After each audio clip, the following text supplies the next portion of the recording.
Hello everybody, good morning, good afternoon, good evening, wherever you are in the world today. It's time for another episode of Train Talk from Milepost 141. That's our SoundTraxx Soundbites blog. No, not blog. I keep doing this. I know, and I've had to reprimand you before for it. Yeah, I know. That's okay. What would you do with the good dog? Slap him on the nose? So that'll probably just make the problem worse, because you keep saying it all ties back to getting hit in the head a lot from hockey.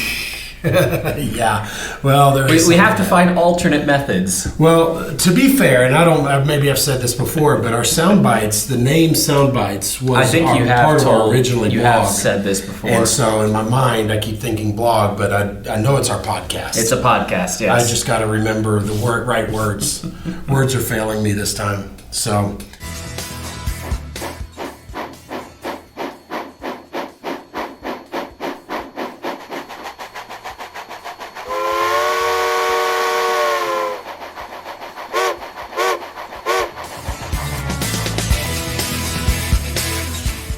Anyway, for those of you guys who are new to our podcast, first of all, welcome, and where have you been? There's a lot of great episodes you can get caught up on watching on the various platforms you can watch your podcasts or listen to your podcasts.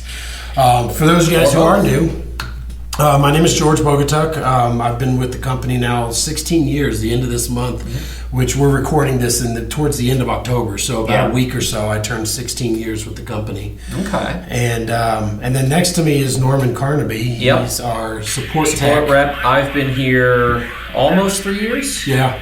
Getting up there. Almost 3 years. And I tell you what, the time's flown by. I know. For many reasons, because when you're here. Because you've got such a great rapport and a great, ability to handle a lot of that. It frees me up to be able to do other stuff, that I'm supposed to do with talking with retailers, things like that. So for many, many times over, I'll say thank you for that. So, but guys, I know he's been, if you've talked to him on the phone, you know how spectacular this guy is to being able to talk to you. So we're happy to have him here. So anyway, with that, why can't I rail a truck?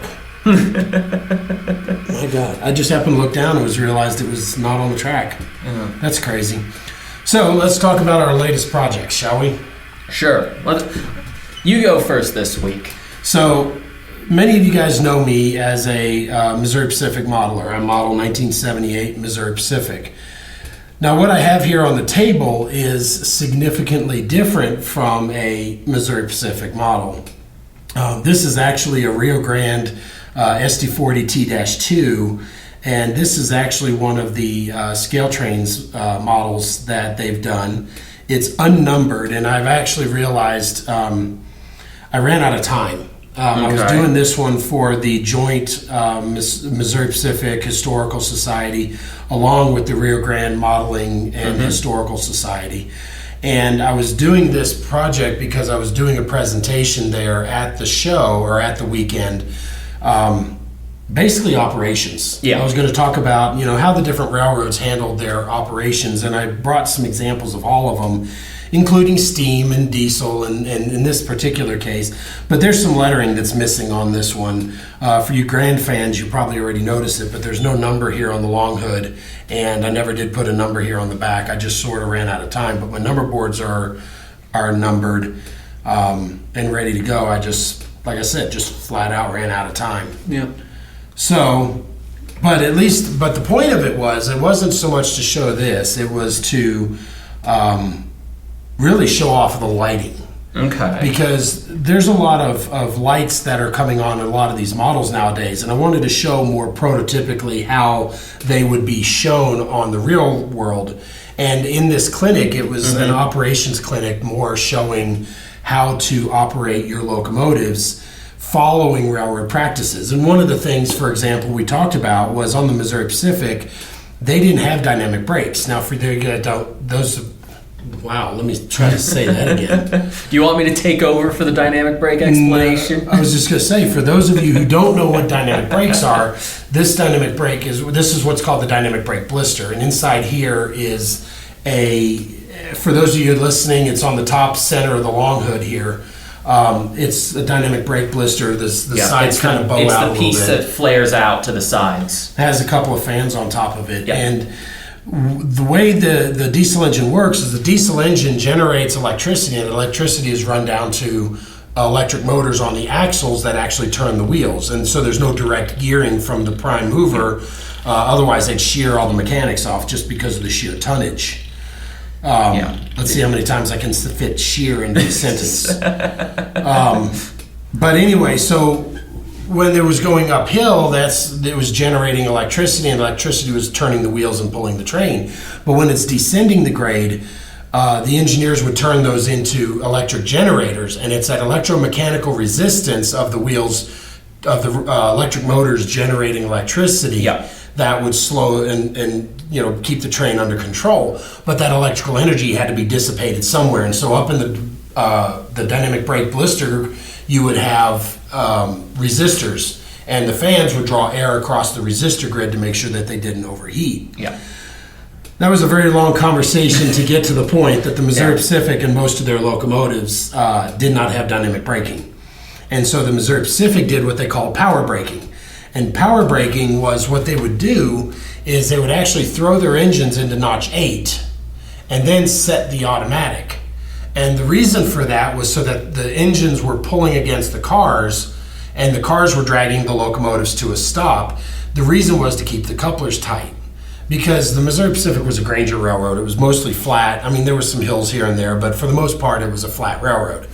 And so the reason for the couplers being tight was so that when you're starting, first off, there's none of those big jerks as the knuckles pull out. But then number two was that, and this is the running joke that I tell people in my clinics, that the grade detector,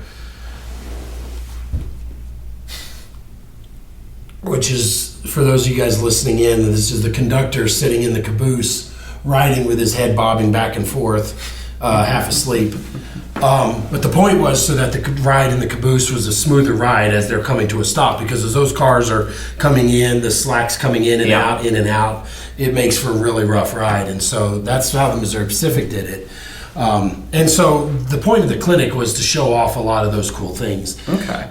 Now, also, the Missouri Pacific, apparently, and I learned a lot more about this over the past few weekends here, a few weekends ago, at the Mopac Society. Get the tenses right.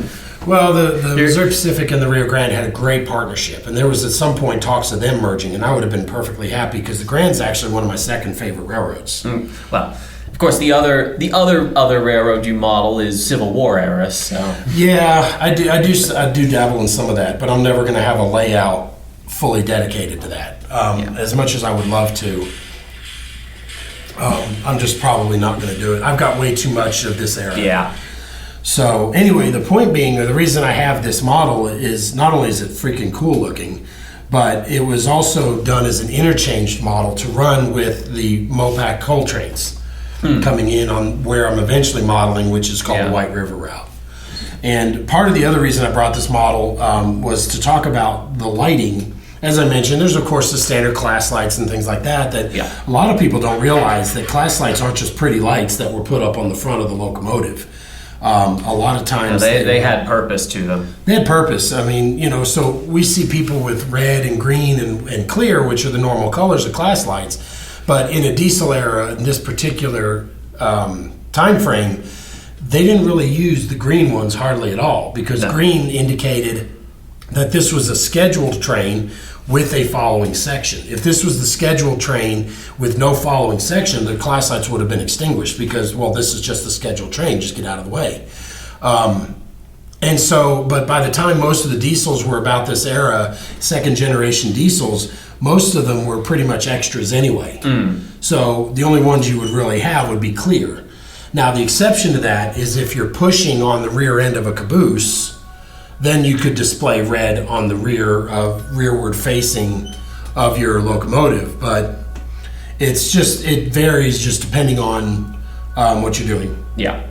Anyway, talking about the different class lights, and so those type of things weren't used a lot unless, like I said, you were pushing on the caboose. But pushing on the caboose is a pretty dangerous practice in general, especially if you got with the Grand, they would have 7 or, sometimes they would have sometimes 10, 11 locomotives on a train. Yeah, I know with Conrail, they weren't even fitting the clear and the green anymore. They just had the red. Right.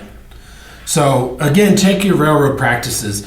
But one of the other things I pointed out in this particular episode, and I'm not sure how well it'll be caught on camera here, because we've got the second camera over here, but the nose lights, I've been looking at a lot of pictures. One of my friends, Jerry Day, has been sending us a lot of pictures of diesels on the Rio Grande. Mm-hmm.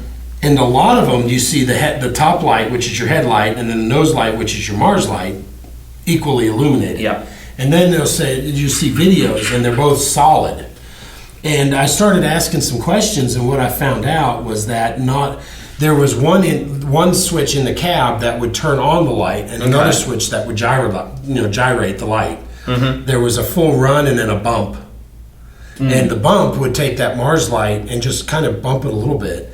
So the reason on this particular model, I left it as a solid light, but when you blow the horn, one of the features of our decoder, when we blow the horn, you can now see that Mars light is starting to flash back and forth. Pulse, yeah. And so this is what's called crossing logic. So this is something you can do on any of our lighting effects, and there's different ways, there's different states of depending on what lighting effect it is, it may have different behavior. But generally what it does is whatever the lighting output is, so it can also be used for ditch lights, for example. Correct. It'll keep those lights on solid until you blow the horn, and then they'll start flashing. Mm-hmm.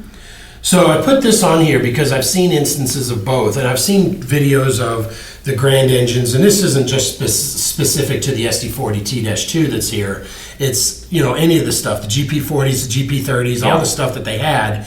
I've seen pictures and videos of them solid, and I've seen pictures and videos of them flashing. So I chose to do this particular method. But what was interesting was talking to the engineer, the former, according to him, it was called the Rio Grande. So go figure that out. But anyway, have that debate down in the comments. It boosts engagement. There you go.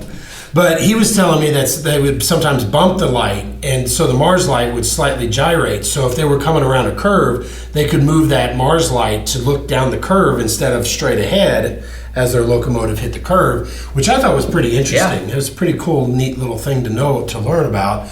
Obviously, there's not really a way to do that in our models because they're just LEDs behind. If somebody can create an HO little mechanism that's going to move our lights and gyrolite them in that case, by the way, don't take that as a challenge because I don't want to have to install it. Somebody's going to do it now, you know that, right? I know. But anyway, it was just a neat little thing that I thought was kind of cool. And so, when I did my talk, that was some of the stuff I brought up with it. But this is a neat engine, and so I figured I can throw in some Grand stuff and mix it with my Missouri Pacific SD40s on my coal trains when I run them. There you go. Because it would be perfectly logical. They interchanged themselves in Pueblo, and there was actually interesting. There was a Mopac passenger train called the Colorado Eagle, and it serviced all the way to Denver. Okay. But what it did is it came across Kansas into eastern Colorado, came into Pueblo, looped around the city of Pueblo, and stopped at the depot. The Missouri Pacific crew got out, the Rio Grande crew got in, and they took it all the way to Denver. The passengers never had to get off. Huh. So it was kind of a neat thing. Like I said, there's a lot of cool stuff I learned that weekend. But anyway, so I think that's pretty much enough about this particular model. But I've been loving the Grand. That I do want to mention is a lot of stuff is a lot more railroad specific than a lot of people think it is. I'll get questions, people asking, what horn should I use on an SD40-2? Whose SD40-2 is it? Because the horn and the lighting and a lot of those behaviors are very railroad specific. Pretty much one of the very few things that you can choose by locomotive is the prime mover and the air compressor. But other than that, a lot of it is actually a lot more railroad specific than you might expect. Correct. In this particular case, I know Missouri Pacific used a lot of the Leslie RS3L. Yeah. This one's obviously very different. Yeah. Do you know what this one is? No, not off the top of my head. It's actually a P3. Really? P3. Okay. So they use those P3s on those things. So it's actually a pretty neat thing. And then those Amtrak engines I had not long ago, the two models actually had different air horns. Okay. One had the K5LA and the other had a P5. Huh. So that's to your point. So do your research, and that's one of the reasons why we give you 44 different air horns to choose from, is so that you can find the one that matches the model that you're working on. So, well, that's enough about this. I know you don't have a model in front of you per se. Correct. But you do have something that you've been working on. Correct. If any of you are in the N-scale circles, you've probably seen the little Kato Steeple cab electric switchers from their pocket line. I decided to take one of these and try and do something interesting with it. So at the time in my N-scale, I'm actually modeling Conrail right about when it was formed in 76. Mm-hmm. What I'm doing is sort of an alternate history, where Conrail decides that their route to profitability is not rationalization of what they did, but rather electrification. So Conrail fully electrifies. The horrors. A proto-freelance. Yes. Oh no. So I'm coming, Elizabeth. I'm coming. I'm just kidding. But what I'm doing is I'm actually decided to do a little bit of a kitbash. So where what I'm doing is I'm taking one of these Kato Steeple cabs and I'm going to modify it to emulate if one of the New Haven Steeple cab electrics had survived into Conrail ownership. So I'm going to be going out on this thing. I'm going to be painting it in the Conrail blue. I'm going to be wiring it up with headlight backup light. The trick, though, is, as I'm sure you're aware if you've ever seen one of these things, there's not a lot of room. Not even one of our mobile decoders would fit into it. So I actually had to go to another company's decoder. In this case, I used the DigiTraxx DZ126T, and I chose this decoder for a very specific purpose. Because we have a sound system that works with DCC for models that don't have that enough room for a true sound decoder, our SurroundTraxx system. Mm-hmm. And it's pretty neat because what it does is it hooks into the DigiTraxx transponding, and it uses that to detect the location of the locomotive, and it can run 5 or 6 sound zones, depending on if you have a subwoofer or not, because it can actually drive a subwoofer as well. And use the phrase up to 5 or up to 6 on the individual SurroundTraxx units, because if you have you can run it in a lower channel correct mode, but you don't have to have all 5 of them, correct, or 6 of them running. But it can use that transponding information, and you can configure it to have the sound follow the locomotive around to whatever transponding zone it's in. So that locomotive is still in pieces on my desk. I need to finish painting it because I'm having to strip everything off. And you're painting that in the Conrail blue? Yes, that's going to be a cool looking engine. Yeah. I think when you're done. Yeah, I'm. One of the things I'm running into is because I'm using it's orange.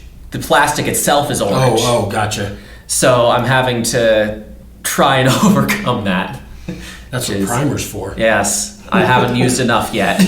I can still see the orange. Excuse me. I'm having to use a few layers. Gotcha.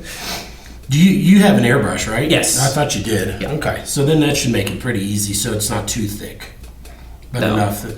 But that's a cool thing. So for those of you guys who aren't familiar with our SurroundTraxx unit, the SurroundTraxx, as he mentioned, works with the DigiTraxx transponding. Yes. The transponding decoder that he put into his steeple cab actually is able to put an identification signal onto the rail that the DigiTraxx transponder can detect. Yep, so it knows where it is. So it says, like, say, for example, on this section of track here, let's say we have block A and block B. Right. I was going to use DigiTraxx numbers, so it's DigiTraxx 2, block number 2, and block number 4. Okay. And what will happen is, let's say, for argument's sake, this has that transponder. Well, this is sending a message that the transponder is seeing that says, hey, locomotive 5375 is located in block 2.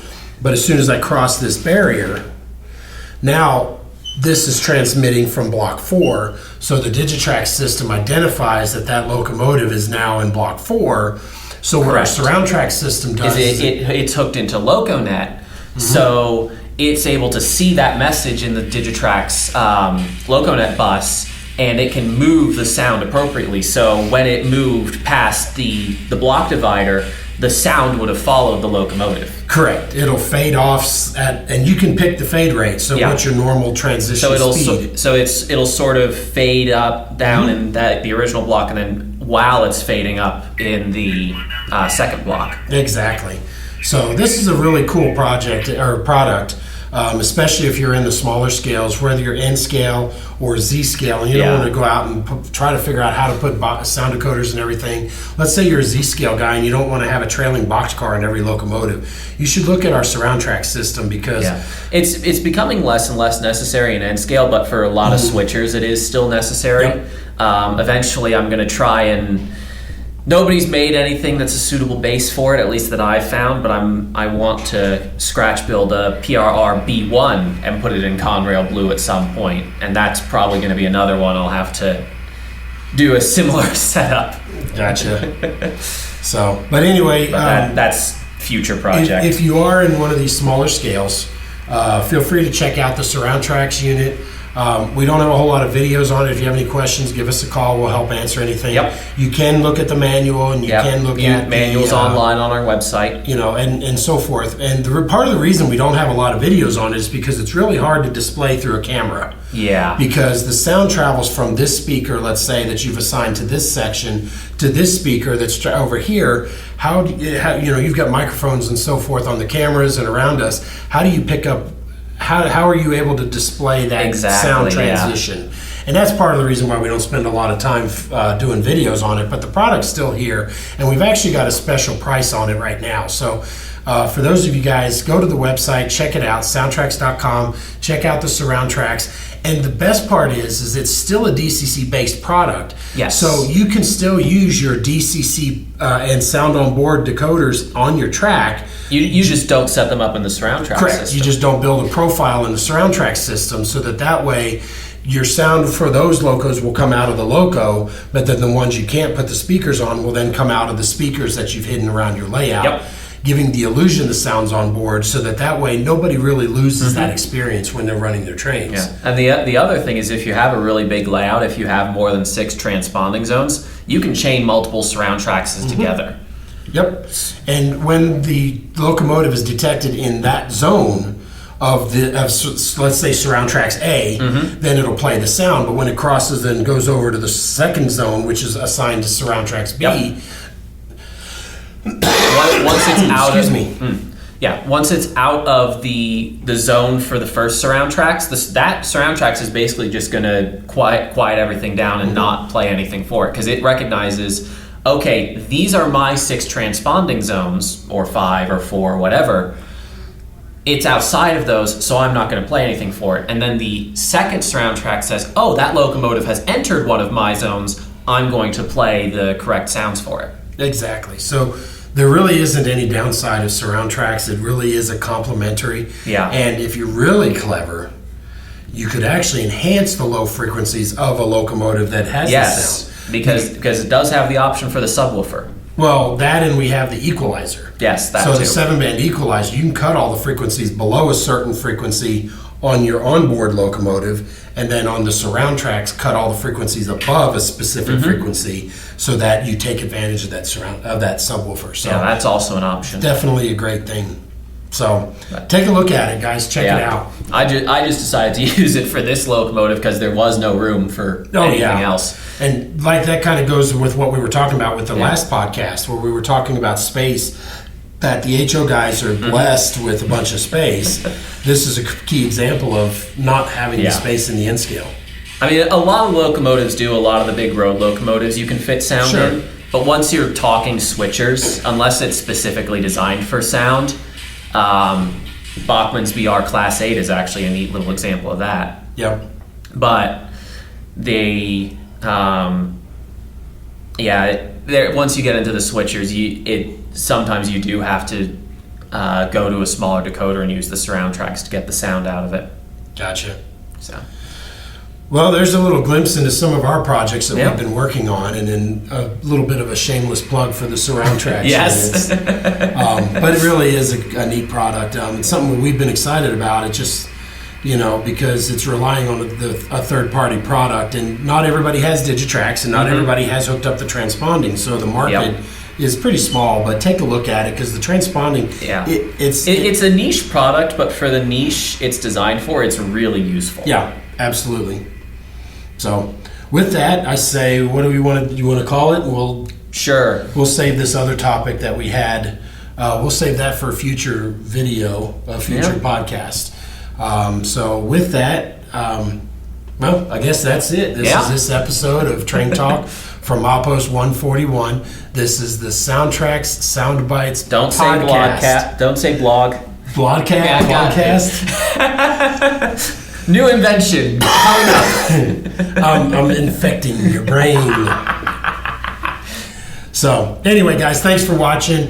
Please comment below if you have any questions, thoughts, and we're again recording this before TrainFest, so I don't remember if this is going to be released before TrainFest. I haven't looked at the schedule, but if it is, great. We hope to see you there. If this is released after TrainFest, then I hope we saw you there and have a great time. Bye. So thanks for watching, guys. We'll see you next time.